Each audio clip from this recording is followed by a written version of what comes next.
நீங்கள் பார்த்துக் கொண்டு இருப்பது தமிழ் செய்திகள் 24 முதல் 7 வரை இன்றைய முக்கிய செய்திகள். வடகிழக்கு லெபனானில் உள்ள ஹெஸ்புல்லா தளங்களை இஸ்ரேல் தாக்கியதில் குறைந்தது 5 பேர் கொல்லப்பட்டதாக கூறப்படுகிறது. ஐநா அணுசக்தி கண்காணிப்பு அமைப்பு ஈரானை ஆய்வுகளில் பேச்சுவார்த்தை நடத்துவதற்கான நேரம் முடிவடைகிறது என்று எச்சரிக்கிறது. பெக்காவில் ஹெஸ்புல்லா பயிற்சி முகாம்கள் மற்றும் ஆயுதங்களை குண்டுவீசி தாக்கியதாக இஸ்ரேல் கூறியதால் 5 பேர் கொல்லப்பட்டனர். இஸ்ரேலிய இலக்குகள் மீது 2வது நாளாக தாக்குதல்களை ஏமன் அறிவித்துள்ளது. அல்குட்ஸ் துப்பாக்கிச் சூட்டில் 6 பேர் கொல்லப்பட்டது இஸ்ரேலின் பாதுகாப்பு பாதிப்புகளை அம்பலப்படுத்துகிறது.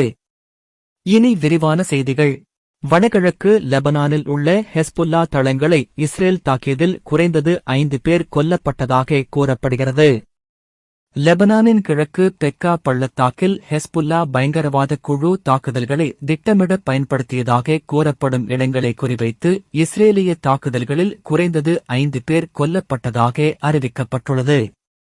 இஸ்ரேலிய பாதுகாப்பு படைகளின்படி விமானப்படை விமானங்கள் பயங்கரவாத குழுவின் உயரடுக்கு ரத்வான் படையைச் சேர்ந்த ஹெஸ்புல்லா இராணுவ வளாகங்களை தாக்கின. அங்கு செயல்பாட்டாளர்கள் சேகரிக்கப்பட்டு ஆயுதங்கள் சேமிக்கப்பட்டன. பள்ளத்தாக்கின் வடக்கே உள்ள ஹெர்மல் பகுதி முழுவதும் 12 தனித்தனி தாக்குதல்கள் நடத்தப்பட்டதாக ஹெஸ்புல்லாவுடன் இணைந்து அல் மாயாதின் செய்தி வெளியிட்டுள்ளது. பெக்கா மற்றும் ஹெர்மலின் புறநகர் பகுதிகளில் இஸ்ரேலிய எதிரி நடத்திய தாக்குதல்களில் 5 பேர் கொல்லப்பட்டனர் மற்றும் 5 பேர் காயமடைந்தனர் என்று லெபனானின் சுகாதார அமைச்சகம் தெரிவித்துள்ளது.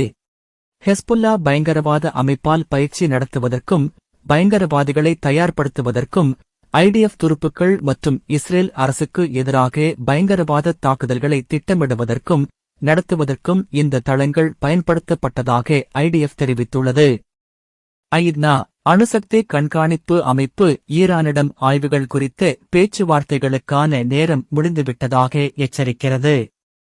இஸ்லாமிய குடியரசில் ஆய்வுகளை எவ்வாறு முழுமையாக மீண்டும் தொடங்குவது என்பது குறித்து ஐநா அணுசக்தி கண்காணிப்பு அமைப்புக்கும் ஈரானுக்கும் இடையிலான பேச்சுவார்த்தைகளில் நேரம் முடிந்துவிட்டதாக கண்காணிப்பு அமைப்பின் தலைவர் ரஃபேல் குரோசி திங்களன்று தெரிவித்தார்.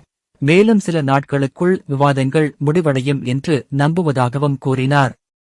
ஜூன் மாதம் அமெரிக்காவும் இஸ்ரேலும் குண்டுவீசி தாக்கியதிலிருந்து சர்வதேச அணுசக்தி முகமை ஈரானின் முக்கிய அணுசக்தி நிலையங்களை அணுக முடியவில்லை. தாக்குதல்களுக்குப் பிறகு IAEA உடனான ஒத்துழைப்பை நிறுத்திவிட்டு எந்தவொரு ஆய்வுகளும் அதன் உச்ச தேசிய பாதுகாப்பு கவுன்சிலால் அங்கீகரிக்கப்பட வேண்டும் என்று ஈரான் ஒரு சட்டத்தை இயற்றியது. IAEA மற்றும் ஈரான் ஆகியவை இப்போது ஆய்வுகளை முழுமையாக மீண்டும் தொடங்குவதற்கான வழிமுறைகள் குறித்து பேச்சுவார்த்தை நடத்தி வருகின்றன. இருப்பினும் அணுசக்தி பரவல் தடை ஒப்பந்தத்தின் ஒரு தரப்பினராக ஆய்வுகள் போன்ற சரிபார்ப்பு நடவடிக்கைகளை அனுமதிக்கும் ஈரானின் கடமையை இது மாற்றாது என்று குரோசி கூறுகிறார்.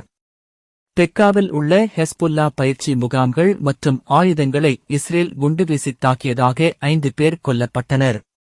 திங்கட்கிழமை பால்பெக் ஹெர்மல் பகுதியில் உள்ள பல மலைப்பகுதிகளை குறிவைத்து இஸ்ரேலிய வான்வழி தாக்குதல்கள் நடத்தப்பட்டன. 5 பேர் கொல்லப்பட்டனர் மற்றும் 5 பேர் காயமடைந்தனர் என்று சுகாதார அமைச்சகம் தெரிவித்துள்ளது.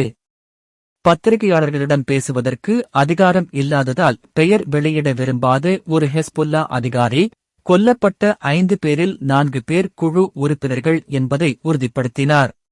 ஹெஸ்புல்லா உறுப்பினர்கள் மற்றும் ஆயுதங்கள் அடையாளம் காணப்பட்ட ரத்வான் படை முகாம்கள் உட்பட பல ஹெஸ்புல்லா இலக்குகளை தாக்குதல்கள் தாக்கியதாக இஸ்ரேலிய இராணுவம் கூறியது. இஸ்ரேலிய இலக்குகள் மீது ஏமன் 2வது நாள் தாக்குதல்களை அறிவித்துள்ளது.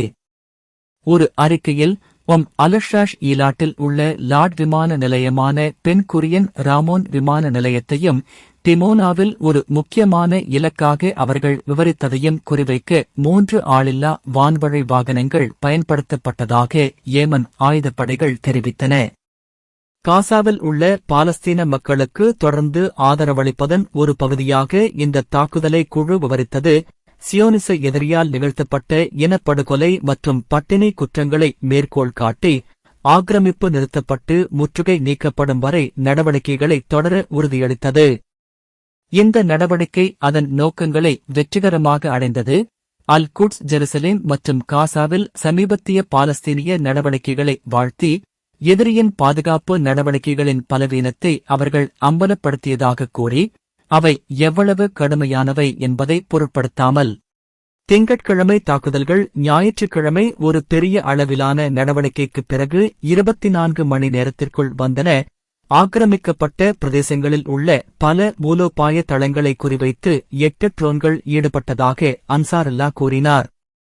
குழுவின் கூற்றுப்படி, அந்த முந்தைய தாக்குதல் ராமோன் விமான நிலையத்தை நேரடியாக தாக்கியது. இஸ்ரேலின் இரண்டாவது பரபரப்பான விமான நிலையத்தில் விமானப் போக்குவரத்தை முற்றிலுமாக நிறுத்தியது. அல்குட்ஸ் துப்பாக்கிச் சூட்டில் 6 பேர் கொல்லப்பட்டனர். இஸ்ரேலின் பாதுகாப்பு பாதிப்புகளை அம்பலப்படுத்தியது. காலை நெரிசல் நேரத்தில் துப்பாக்கிச் சூடு நடத்துவதற்கு முன்பு தாக்குதல் நடத்தியவர்களில் ஒருவர் டிக்கெட் பரிசோதகர் போல் மாறுவேடமிட்டு வாகனத்தில் ஏறியதாக சாட்சிகள் தெரிவித்தனர். ரமல்லாவுக்கு அருகிலுள்ள ஒரு கிராமத்தைச் சேர்ந்ததாக கூறப்படும் 2 துப்பாக்கிதாரிகளும் சம்பவ இடத்திலேயே கொல்லப்பட்டனர். அதே நேரத்தில் இஸ்ரேலிய படைகள் மேற்கு கரைக்கும் ஜெருசலேமுக்கும் இடையிலான சாலைகள் மற்றும் சோதனைச் சாவடிகளை மூடினர்.